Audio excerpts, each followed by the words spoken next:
There we go. All right. Hello, Patrick. Hello, Gillian.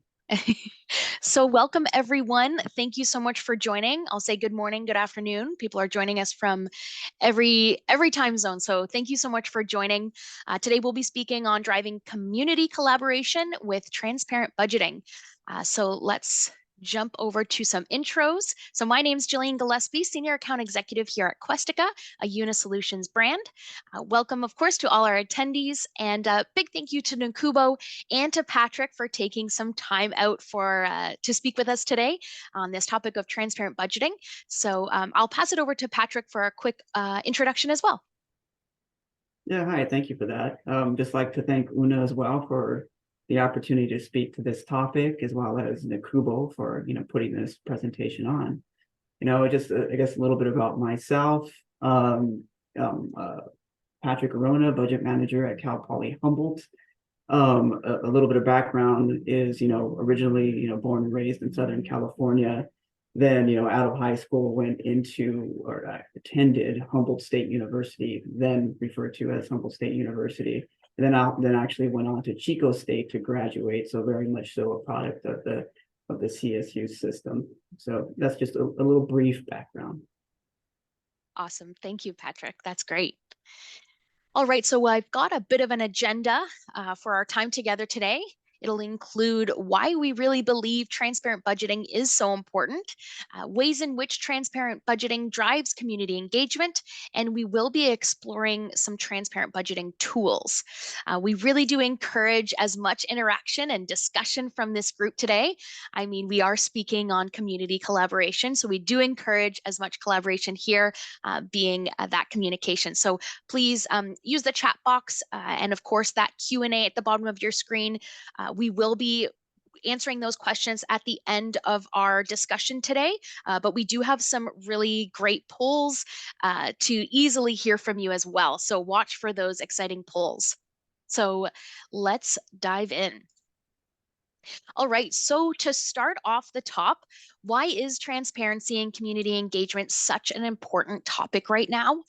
Well, we believe these features are essential for higher education organizations for a few different reasons. It can provide accountability. Data transparency allows your institution to be held accountable for its actions and decisions.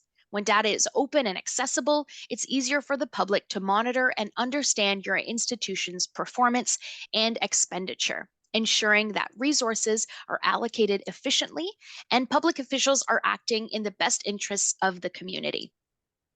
It will build trust and credibility.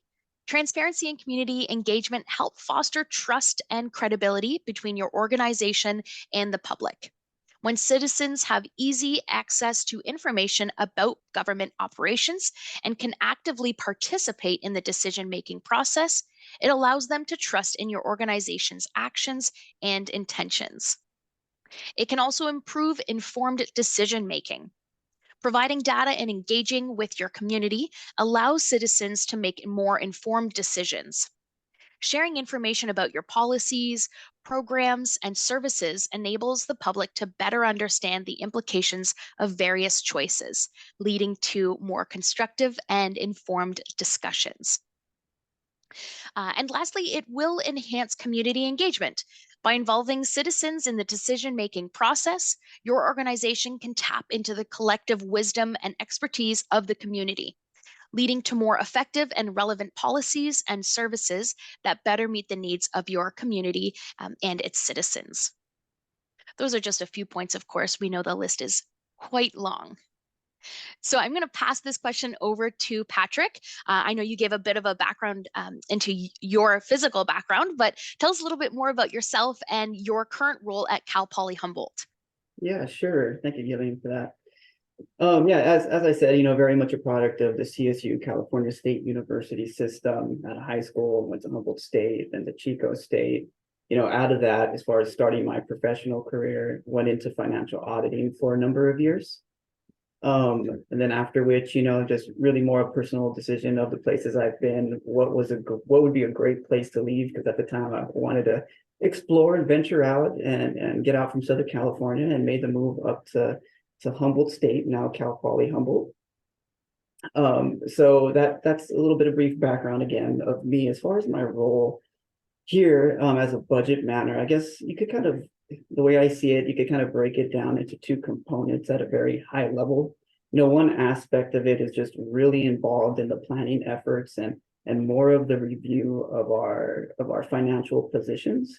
So very much just working with various areas across campus, helping them develop their plans based off whatever operations and goals that they have set forth for the upcoming year. So, really taking a deep dive on that end of things. And then the other side of it, I would say, is focused more on the process improvement and training side of things. Like how do we do what we do better? What are some efficiencies that can be had? And obviously, in tandem or tied to this topic, how are these processes transparent? How are they visible to the stakeholders? So yeah, I guess that covers it. I mean, you break it down, there's a lot of different things that fall under those buckets, but broadly speaking, those are, two major components of my role. Very cool. I'm sure they're lucky to have you. It's great, I'm sure, to have a CSU alum now on the inside. It kind of gives them both aspects of like that community and now, of course, being on the inside. So they're lucky to have you, Patrick. Thank you. I hope so. That's great. So colleges and universities are constantly juggling competing priorities, meeting pressures from competition, the economic climate, higher tuition rates, and lower enrollment prospects, as we are hearing that across the board. What tend to be some of the challenges that Cal Poly Humboldt specifically is focused on as we approach the next year? It's right around the corner. Yeah, that's a big question to answer. It is. There are challenges and opportunities that lie ahead of us, just to more so just set the stage of who Cal Poly is. Mm. We're in an interesting geographical location. So oftentimes when people ask where's Humboldt, I say NorCal, and their mind automatically goes to San Francisco. But we're about a 5-hour drive north of San Francisco, about an hour south of the Oregon border. And we're nestled basically right in between the beach and the redwood forest, which creates a beautiful setting, um, beautiful surrounding area. So if you ever want to come out and visit during the summertime, we have the Redwood National Park just maybe about an hour or half hour above us. So definitely encourage everyone to come check out the area. But aside from that, we very much, lean into just our geographical location and the beauty that surrounds us and you could see it in some of the program offerings that we have. A lot of it is, marine biology, some of our natural resources and sciences. So that's just, kind of just somewhat of our identity. We have great arts program and professional business program as well. So don't want to leave them out. But, moving to just more of, kind of from a financial side, some of these challenges is there was a historic investment to transition us from Humboldt State University into a Cal Polytechnic by the state. So the big question is, how do we navigate that? How do we navigate that in a very transparent way? Bringing people along the ride as we make this transition. There's a lot that goes into it. What type of programs are we going to be offering? How do we scale up? Some of these macro factors that we need to take into account if enrollment is declining, but yet we expect to have a certain amount of growth 2-3 years out from now. How do we align our resources so that we're addressing some of our needs right now, which may be more of a contraction stage, but yet, aligning it so we're in an area to grow and meet demand in the future. So it's almost like you're planning for expanding and contracting at the same time, which makes for an interesting environment. So that's it, with the landscape almost always shifting beneath us, it makes it hard, which is why it's even more important just to make sure we have a good understanding across campus of where we are from a financials perspective, so everybody comes along for the ride. And part of doing that, which ties into the whole transparency visibility, is just the campus education side of things in a very complex financial environment where there's a lot of different colors of money and different concepts to understand. Making sure that we have that level of education that we provide for the rest of campus. That's fantastic. Yeah, the education for the campus. You think like we're working in higher education, education is all around you, but to make sure you're educating internally is also so important. And I think we're hearing it across the board too. You know, we're updating processes. Let's change this. We're in 2023. Let's update all these different systems. But the biggest thing is you want it to be efficient. You want to make sure that you're moving at a pace that the rest of the institution is moving at. But as long as it's efficient, which is definitely something that's important. So you're not alone there, and that's happening everywhere. I'll also say CSU has a great conference every year, and I think I vote moving it up to Humboldt. I would love to go out there. It sounds beautiful, Oh, that's great. I wouldn't have to travel. Yeah, I right? totally support that idea. Okay, fantastic. We're in this together. Good stuff. Thank you, Patrick. And you know, when we're speaking with our customers and even just with other institutions, we hear barriers pop up in our conversations from time to time, because of course there's barriers everywhere. But what are some of the barriers that you yourself are seeing, and how are you responding to these barriers when trying to create more of that transparency? Yeah, so with transparency, I think oftentimes visibility and transparency are conflated, where you could have visibility into something, you could see something, but not necessarily understand the context or the why behind it. So just making sure we share whatever it is that's visible with the story that we're also trying to tell, some context or narrative, you know, um, um, that we're trying to share. So one is, just making sure, we pair those together.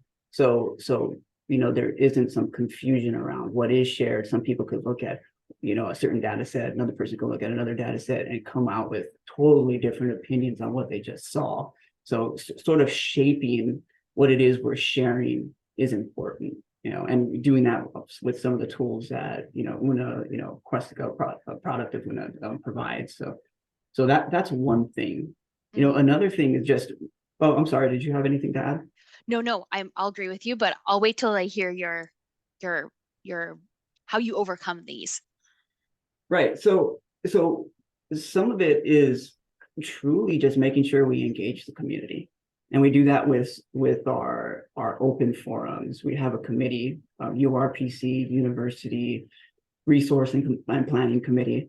And what we do and try to do, and we've done for a number of years now, in fall at the beginning of the semester, new academic year, we provide a simple budget 101 forum, and it's really just trying to bring everybody up to speed on some of these key concepts, which is it's fairly basic, but you'll be surprised, like who maybe is, just not tuned into the financial side of things of the institution, especially if you're maybe perhaps an art professor, first time, at the university. You kind of don't have a real sense of, okay, what's the difference between one time and base, as far as funding. Go over just, hey, what does our organizational structure look like? What are the different colors of money? What at a high level, what are the, key challenges on our campus? What are some of the CSU directional decisions being made that impact our campus? And what are even some of the state decisions, the state budget? How does that impact us? So it all eventually flows down and impacts us at a campus level. But understanding those basic structures of some of those forces in play is huge. So just that budget 101, get everybody up to speed at the beginning of the year. So later on down the road, we can engage in some of these more nuanced topics where, important decision points need to be made. And then if you also bring everybody along for the ride on that end too, then they can provide more meaningful insights and feedback that we could perhaps have an action on. Right. Yeah, I agree. I was going to mention, and I love this budget 101 that you offer. I think that's so important to communicate to all departments, to all areas within the institution, because it's so easy nowadays, where like I am right now, working from home, or we're maybe hybrid. So maybe some people are in the office, but not really interacting with our colleagues like we used to, not having those conversations to say, hey, how is it going in the art department, right? So there's a lot that's kind of being missed nowadays. So to have this place, physical and or digitally, that people can go to and learn, and we get these I like to say the tunnel vision. You're working with your own budget, your own department. You get so stuck in like, well, why isn't this happening? Why can't we have this, that, and the other that I've asked for? But when it's now you're informing yourself, oh, this is what's happening as a whole. Now you can make better decisions. You can have a better understanding of maybe why things aren't happening as quickly as you want them to be. So I think that's important, and think things and the world is changing drastically and quite quickly. So I agree, having this physical space like Budget 101, I think that's brilliant to have everyone kind of come together and communicate and actually bring that information across. That's brilliant. Yeah, 100% agree. And the only thing I'll add to that is it Mm. at the same time, it also creates that sense of community. If you are all occupying one physical space, it just more so feels like you're in this together, right? It's just like, okay, also your specific request or priority is one among many. So how do we navigate that as an institution, and Right. and everyone sharing in that, I think is very valuable. Agreed. Yeah, valuable. That's a great word for it. This Budget 101, is this offered once a year? You say in the fall? We do the budget 101, just we call budget one, but it's like an open forum, and we do it Oh, got once a it. year at the beginning of fall, at the beginning of the academic year when Got it. classes start. Yeah. That makes sense. And this is open to just staff? Who does it all include? Or is it open Open, to, I should say? it's open to everybody, Wow. faculty, staff, I'm sorry, the community, students. So yes. That's great. That's great. That's so fantastic. And at this type of this Budget 101 open forum, is there like speakers? Is there what does that Budget 101 kind of look like, if you don't mind sharing a little bit more? I just think it's a great idea. Yeah, absolutely.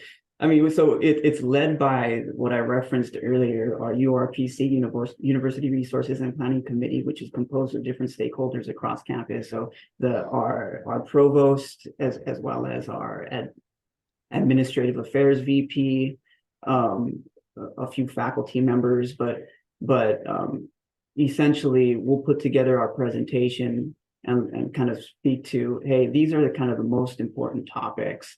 We basically rent out a room, invite everyone over. Often we have to entice them to come because no one likes to speak about budget, so we'll offer some donuts and coffee and whatnot just to get butts in the seats. Yep. It's not everyone's favorite topic all the time, Right. but yeah, and then essentially just kind of just go over like, hey, these are some of the things that are important for us to know, so for us to talk through, so that Mm. we can have that more in-depth conversation later on. That's awesome. Yeah, I agree. I think too, on the topic of a barrier, I mean, you're in the room together, maybe because they do feel like they're all part of this team, you can kind of get people to share, oh, well, this is the reason why this is happening, and I'm frustrated, or what it may be. So I think that's a great way to overcome that barrier. That's so cool. I'm going to come to the next one, I think. Awesome. You're invited. Okay, great. Thanks, Patrick. All right, so we've got a poll for everyone, a nice interactive poll. The question for you, what are your biggest challenges that you're seeing in the development process? We've got, what are these answers here? Manual budgeting processes. Definitely hear that one a lot. Information in multiple systems. That probably comes up um, as frequently as everything else, but I would say that's probably one of the top ones. Not enough collaboration with other stakeholders. Are you seeing that, Patrick? Not enough collaboration with other stakeholders.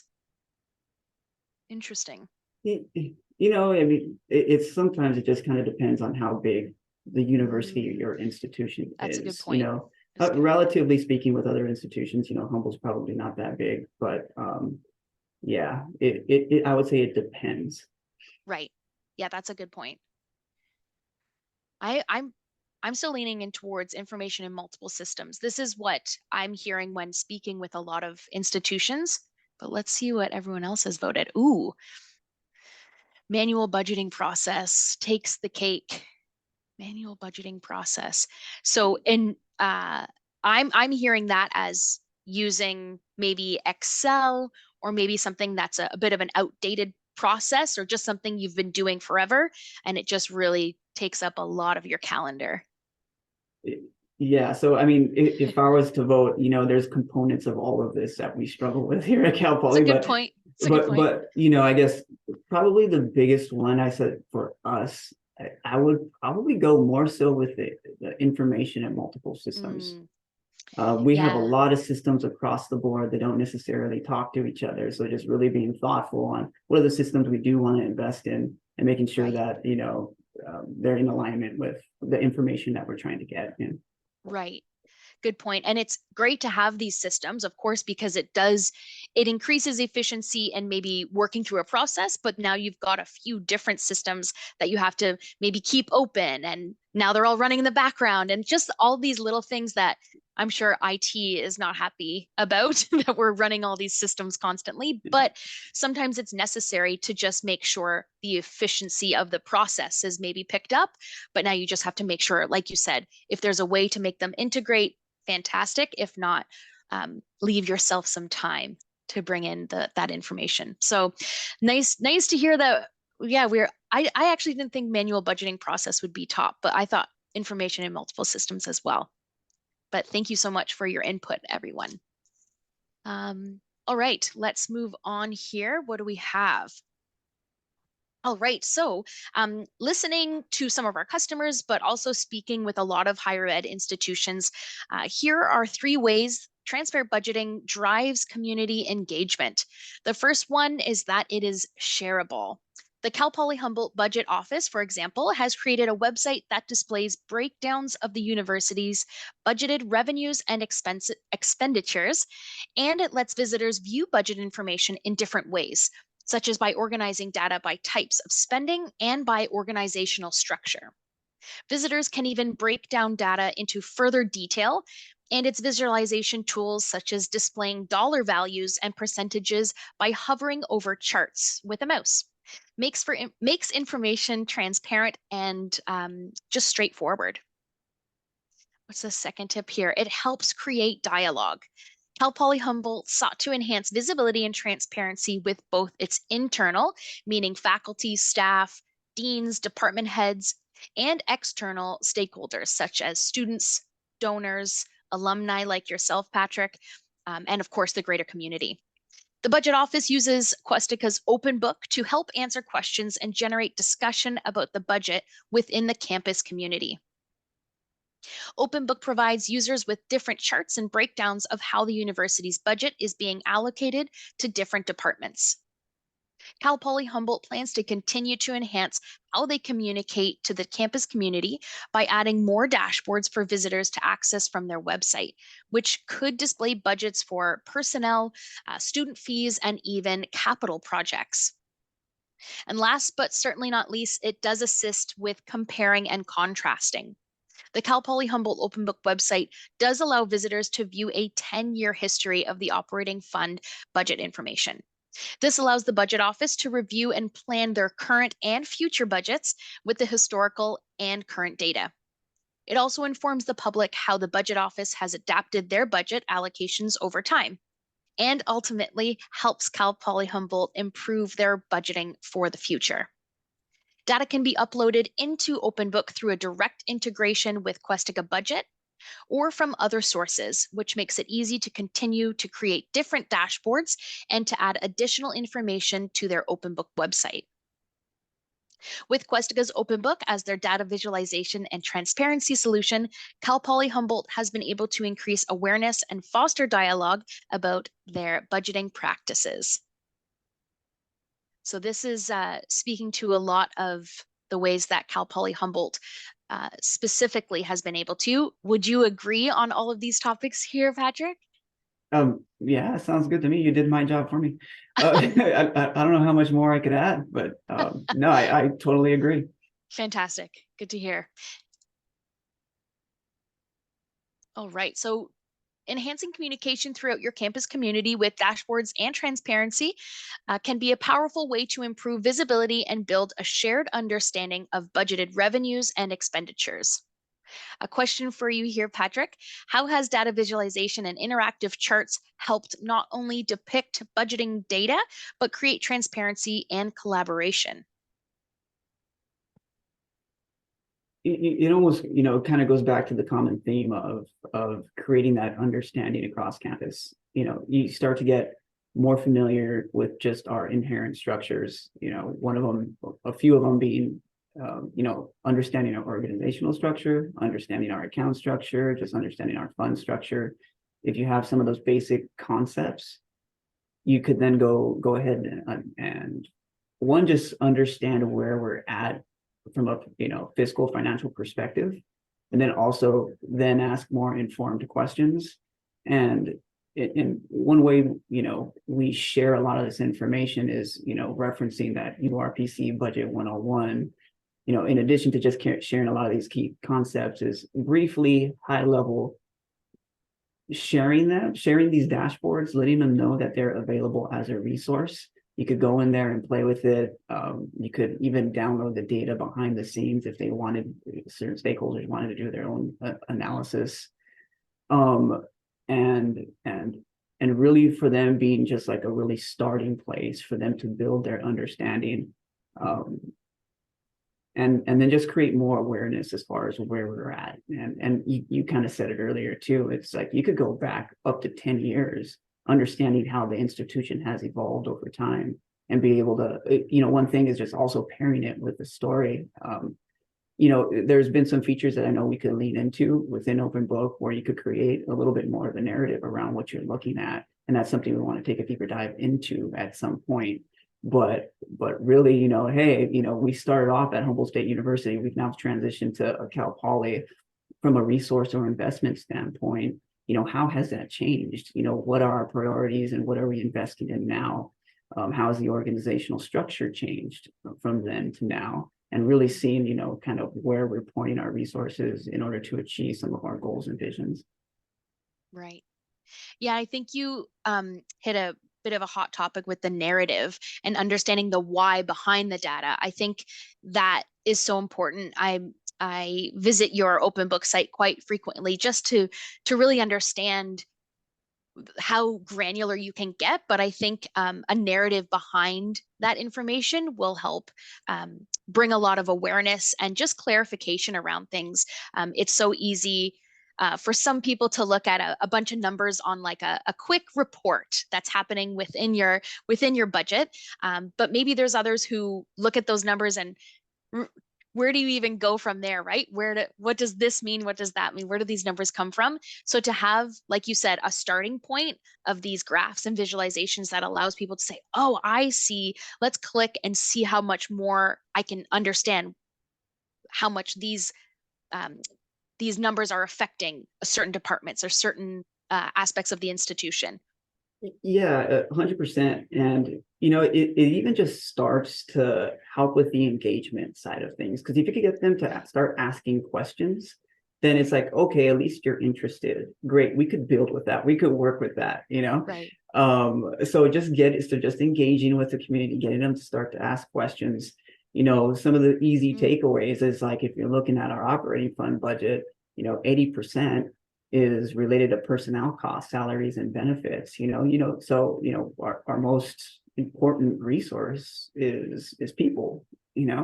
Right. So Yeah. being able to tell those simple stories, or just just the makeup of who we are, is important. Yeah, that's smart to just go back to like basics again. I think that's so important. I always want to maybe dive a little deeper, but you're right, just giving them that starting point to ask more engaged questions. Or I hear you say 80% of your budget is personnel related, which is again very common along all other higher ed institutions. But those people are also part of the campus community, so it's allowing them to see what's actually internally happening rather than just understanding what's happening to themselves at work. That's a good point. I think we've got a screenshot here of Cal Poly Humboldt's open book site. So this is one visualization tool, or one specific grab of your all funds expenditure budget. So Yeah, if so Patrick, you want to, I know, it, kind of walk us through, I know it's a little smaller, but I think it's just more of a ways that people could see kind of what the mm, tool is. I don't think I'm going to get into the specifics of it, but you could, just really see it. It's very simple and easy to create. Right here, we're, kind of looking at the donut visualization of it, and you could see kind of just on a percentage standpoint, how what the budget makeup is. But it it takes, once you have some of these dashboards set up, it doesn't take long at all to update them with new information, from the planning year, or the year that you're working on developing. And you have an opportunity, as I said before, just to look at this information in different ways, whether you're looking at it more from an organizational standpoint which helps your understanding, or if you want to flip over more to some of that account view, if you're looking at salaries, benefits, operating expenses, or even one further is looking at some of these funds on what are self-supports versus our operating funds, the different organizations across campus. So yeah, I mean, this is very helpful just to flip back and forth and look at it with a donut view, from more of a kind of lends itself to sort of percentage piece of the pie, if you will, mhm, versus some of what your bar views that you provide. But this happens to be a fairly simple dashboard, which we're looking at all of our operating funds across campus. And so you're able to kind of see, what one auxiliary's budget makeup is versus another one's, what our self-support is versus our operating stateside footprint. And you start to just understand the scale, or how big, some operations in different areas are. mm. And how long, like I mentioned in the past that, of course, your Questica budget instance is directly connected to your open book site here, but how quickly can you make a dashboard like this? It's very straightforward and easy to use. If you're starting from scratch, provided that you already have your data set in place, like it really might only take you, let's see, 20 to 30 minutes. And Mm, then after that, going forward, it really is just hitting the refresh button and it updates automatically. So that portion of it is pretty much, effortless. right. And then I think we've got one more here. So just another, I can't really read that, but Yeah, this yeah, is our all right, funds revenue. revenue view. So I can't exactly see what the groupings are on here, but more than likely it's just looking at revenue across some of our different operating funds, or I'm sorry, operating, whether it be self-supports or auxiliaries, and their revenue portion of that. And do you take, maybe not you specifically, but anybody at Cal Poly Humboldt maybe takes this and, where would you use this? Would you use this at like a budget 101 open forum? Would you send this out to specific people in your campus community? Yeah, actually a good question that I actually wanted to speak to. So thanks for that. No One problem. is we will share this out, via campus-wide communications once we have this set in place. So once everything has been posted and finalized, we update our dashboards. We send our budget update to the campus community, letting them know that this is a resource that if you wanted to take a deeper dive into the makeup of the budget, you could do so right here. In addition to this, we often pull it up we for sure use it at our Budget 101 forum, just to give them, again, let them know that it's there and give them a quick preview on how to use it. Mm, And then just depending on some of the different conversations that happen around campus, though I've been in meetings where other administrators that I've never talked to before will pull this up in order to, share what they're looking at. So it's interesting sometimes. Well, you'll get direct feedback from people that are like, oh, this is great. I put together this whole different analysis. It's like, oh, that's awesome to hear. And then you come across it in another room or in a person you don't know, sharing this tool. So it's like, okay, there is some penetration across campus that right. this is being looked at and used. So it's Good. been very positive feedback. That's great. That's so great to hear. It's nice that people are actually using it to, again, be engaging, right? They're going to bring up those questions because they've now seen it and they can communicate on it. Yeah, we see a lot of institutions. We've got an institution that's using our open book more as like an internal additional reporting tool, which can be useful. They're actually looking at getting a second internal still on the campus side, two open book tools to do two different, very different Oh, reporting really? styles and aspects, so they can use it for like a specific style of meeting requests that they have, which is really interesting. And I've actually never been able to see it because you do need a specific login to go in to see their internal side. But I'm so interested. I love that people are using it in different ways than we even thought about when we first started. Right. And that's the interesting part for me too, is just thinking about of your other customers and what different ways do they leverage this? I'm sure there's more, creative ways in how perhaps how we're using it. And just like it was like, oh, okay, we could use that here on our campus. That'll be Right. definitely value added. So that's good to hear. Yeah, definitely. And there's like you said, always someone says, "Oh, I can use that for this specific budget book that they need." Okay, now I can just use this small aspect of it, and it'll help me get through all those Excel spreadsheets and really keep that efficiency moving. So, yeah, people have some great ideas, which is always nice to see, and it's nice to see when they add those different dashboards. You can go in and actually see how much information they really want to be transparent with the campus community.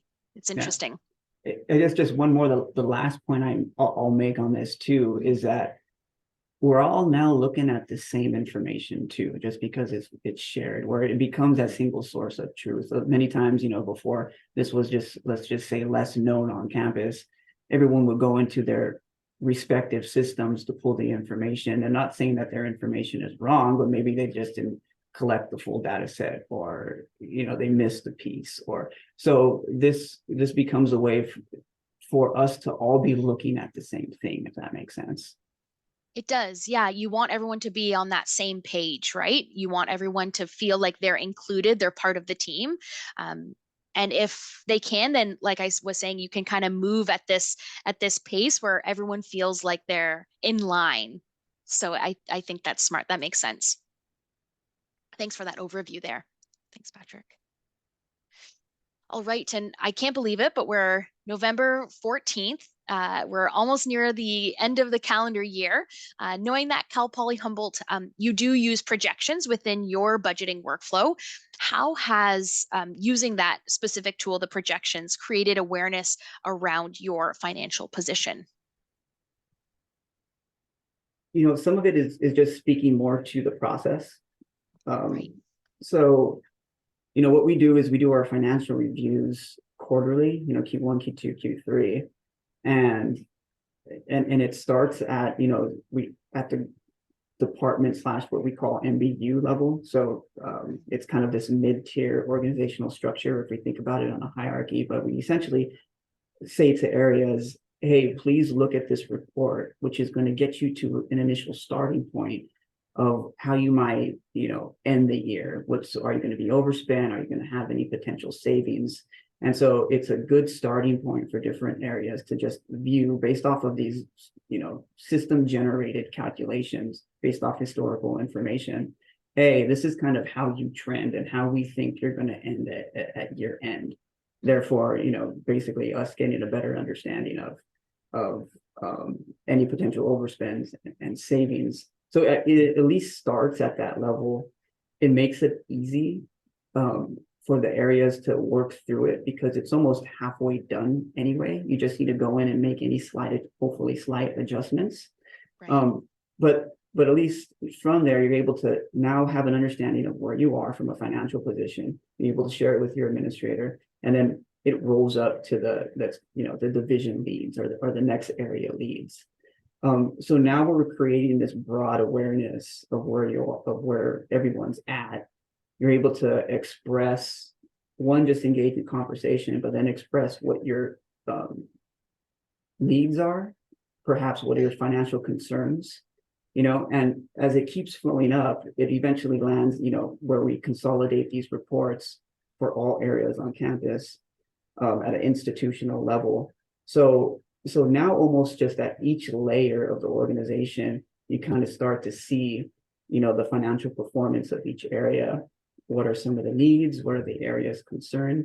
And then start to have that proactive conversation of how we address this. And so we all basically come together along for the ride, because it's starting down here and we're just continuing building up, building up, building up, going through the proper structures, the proper process to understand where we are. So it has been, extremely helpful. One, with, Questica building out that projection report for us. It makes it fairly easy to use and creates a level of understanding throughout the campus. Which is so important. Of course, it really, again, engages everyone to understand the next things. That's is it a need? Is it a want? Based on what the year showed, you can definitely project out what you can maybe say yes to in the future. So that's really important. That's great to hear that you've been able to really make great use of that projections report. Yeah, no, it really has been a game changer. So Yeah. Yeah, good to hear. We do have another poll for everyone. So the question this time, what are some barriers to transparency that you yourself are experiencing? So let's see, we've got struggling to create campus-wide visibility, which is what you were just speaking to, Patrick. That's great. Trouble telling the budget story in a compelling way. Interesting. So that's maybe that narrative style. Information is siloed, not easy to compile. Not enough bodies to focus on those processes.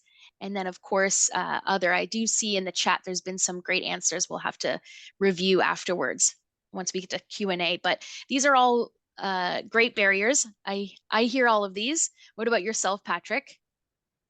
What's one that's really standing out to you? I think I like the not enough bodies ones. We don't have enough people to do all the things we want to do.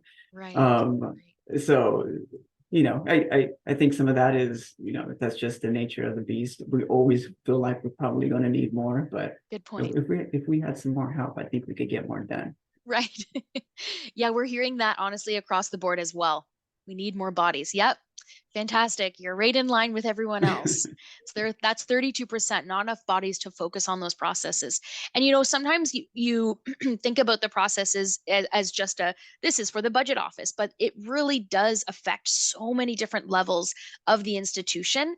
I know when we're speaking with budget offices, we quickly want to start talking to their IT department because they're the ones who have all these projects piling up as well. So it's you want bodies in every different area of the institution. So I can understand where this is coming from. And then number two is information is not siloed or is siloed, not easy to compile. That's an interesting one as well. Information is siloed, not easy to compile. Trouble telling the budget story in compelling way. So I think a lot of these, I mean, it's interesting that a lot of people are choosing, it's kind of all over the board, because they're all kind of barriers that it may pop up as you start having this discussion. But at least if you've got an answer to at least two or three of these major barriers, then maybe you can address that third or fourth barrier afterwards, which is something we try to do. Let me see if I can close that. That's great. I like the participation from everyone. Thank you. Love getting those answers. So we do have a question for you, Patrick, that really pushes that compare and contrast component that I spoke to in the beginning. So how has technology helped facilitate the flow of information and complement your workflow at Cal Poly Humboldt? Yeah. It's really transformed us in a way where we're constantly ever evolving and becoming more efficient through the use of technology. We spoke to this a little bit earlier, but I'm sure almost everyone at some point in time, if you've been around long enough, probably started off with Excel spreadsheets, it flowing back and forth, going through email. And that is so time consuming. And, we eventually, started to move away from that. And we have moved away from that largely. So right now, here at Humboldt, we're kind of in this in-between stage where we partly still have some of those Excel spreadsheets flowing back and forth. At least for the budget planning portion of it, they'll kind of work through their plan in Excel, but then at least it gets uploaded into Questica where everyone has visibility into what the plans they prepared, and it's easily for administrators, staff, whether it flow to open book or just within the tool Questica, to see what those plans are. So that's kind of it where our current state is, but we're currently developing, and this is a major focus for us right now, is being able to just build the plans directly in Questica within the tool. And a part of that is building out those workflows so that it's in alignment with your organizational structure, which I think actually the system is fairly flexible enough in order to accommodate that, which is really exciting. So that's one of the deep dives, and one of the big things on my plate right now is setting the system up so it reflects our organizational structure, and then having all the budget planning, according to whatever timeline it is for your institution, but go through those checks so that everyone is reviewing that plan, addressing any potential needs, or having that communication back and forth, and everyone is coming along for the ride. So it's really building from the bottom up, at a department level, and just iterative, putting together that plan. So we all have that good understanding of what those priorities are, and what, finite resources that we have, and what do we really want to invest in, encouraging just a good, healthy discussion of what direction we want to go as an institution. And so a lot of that just really does start with workflow and kind of it flowing through the institution in a very efficient way. Mm. Yeah, good point. I like that you're speaking to that we're all along for the ride. It really sounds like there's a really great aspect of teamwork at Cal Poly Humboldt, but I think that's because you're able to use technology to your benefit. And I mean, you've probably got a few different technologies and solutions that can help. And I know when we're speaking with new institutions, they're saying, "Oh, I would love this because I just started at this new institution, and for the past 25 years, they've done it this way. We know we need the change, but it's very intimidating, and technology can be intimidating, especially when your processes have started or has been a certain way for 25 years plus." Do you ever feel like the institution is hesitant on taking steps towards technology or use technology a little more? Yes, I think so. Um, I guess maybe hesitant, maybe is just not the right word for it. I think some of it is also just maybe whether it be capacity, or sometimes could be a negative view, is that we already have so many systems. This is going to be another system that we have to manage. And because behind every system is a person, so, there's additional costs on many different fronts.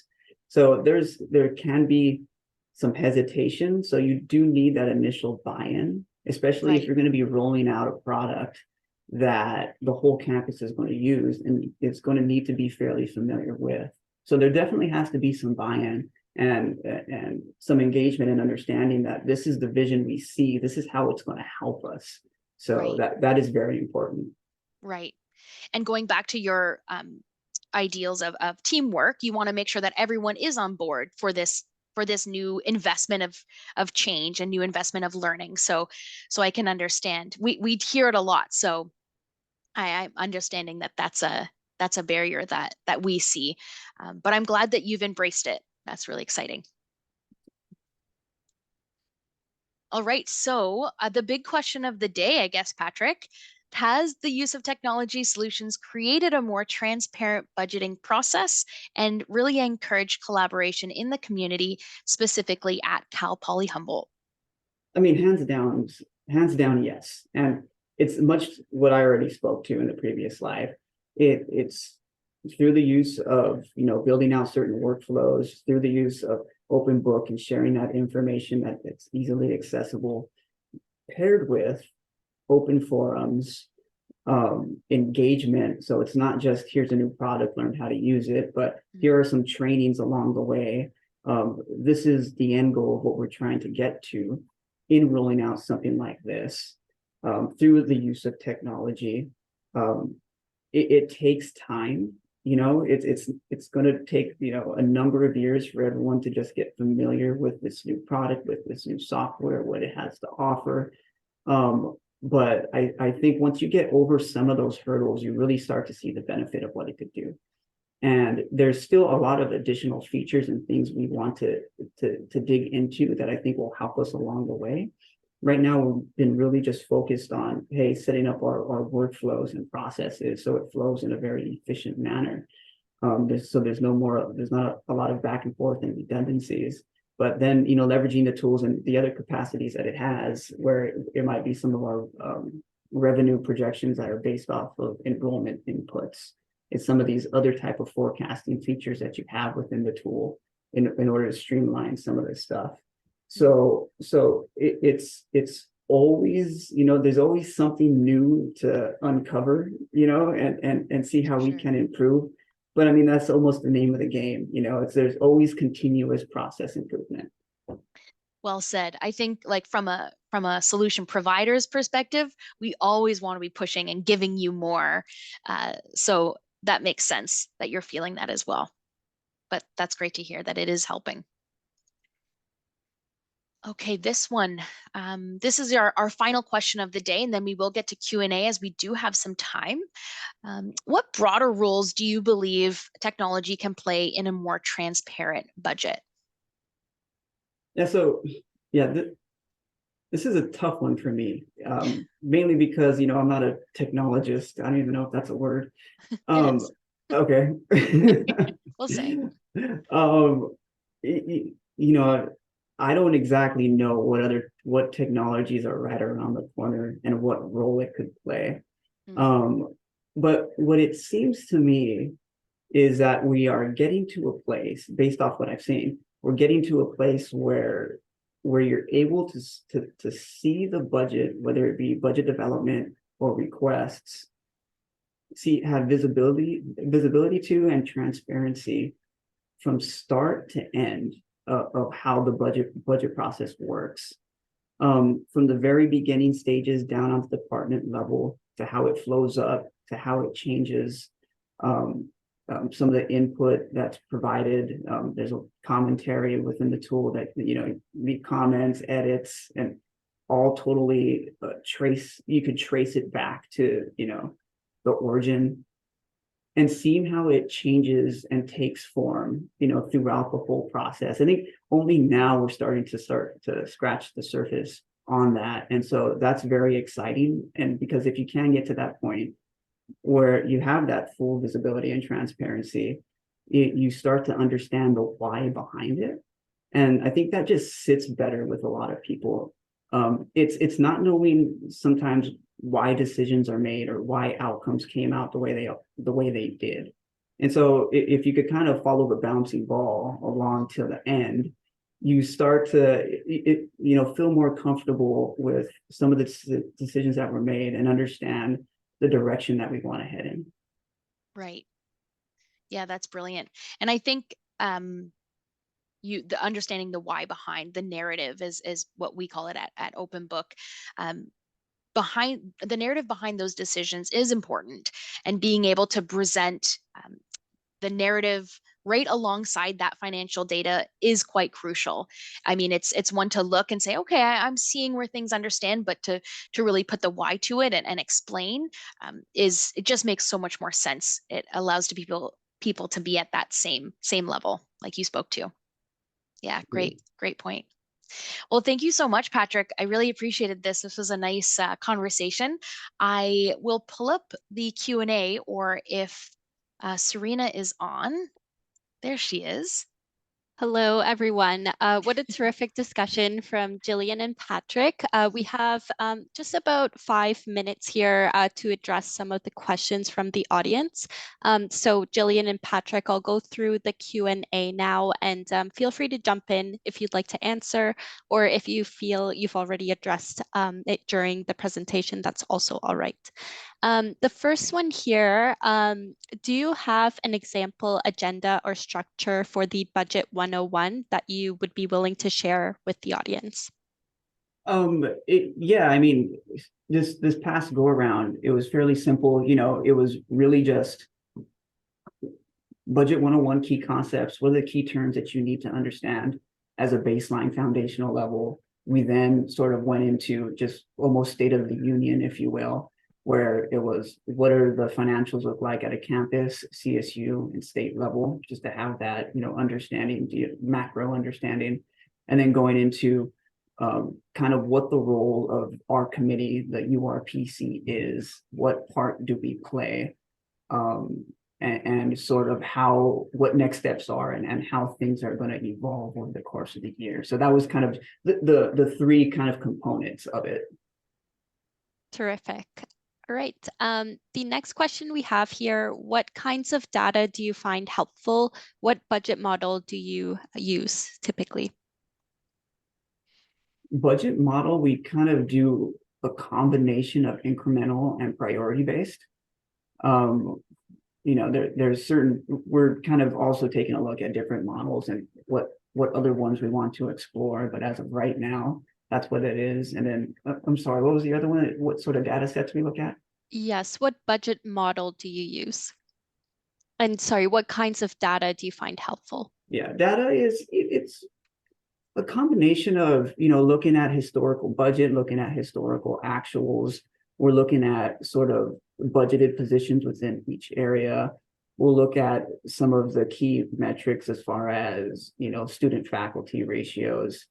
And we'll also just look at comparisons of ourselves versus other, you know, similar size institutions, and sort of what the makeup of their budget is versus ours, to help inform how we move forward. Perfect. Thanks for shedding light on that. The next question we have here, do you have any analytics on the open book site? Any idea if the community is visiting? I know there's, yeah, sorry, Patrick. I know that there's analytics definitely on the back end. I don't know if it's exactly based on who is visiting. It might give more detail on which pages and which areas of the visualization was looked at. But Patrick, do you know if you're seeing any type of data on if the community is actually visiting? You know, Oh, I haven't seen that, and I don't even okay. know if it is or isn't an option as far as, let's say, hits on a particular page. I'm not sure. Right. Yeah, that's a great question. Annie, was that from Annie? Let me Yes. make note. I know there's analytics, but I don't know exactly. I think it's more based on which levels of the budget were clicked on and looked at. But let me get back to you, Annie. That's a great question. Terrific. All right, the next one we have here is Power BI, the tool being used to create dashboards or something else? It is something else, and correct me if I'm wrong here, Jillian. So feel free to step in. But no, OpenBook is its own visualization tool that we use. Now, I know there's some integrations that can be leveraged where you could push out certain ad hoc or data sets out to things like Tableau and Power BI if you choose to do so. Correct. You can work at Quest again now, Patrick. And join our team as well.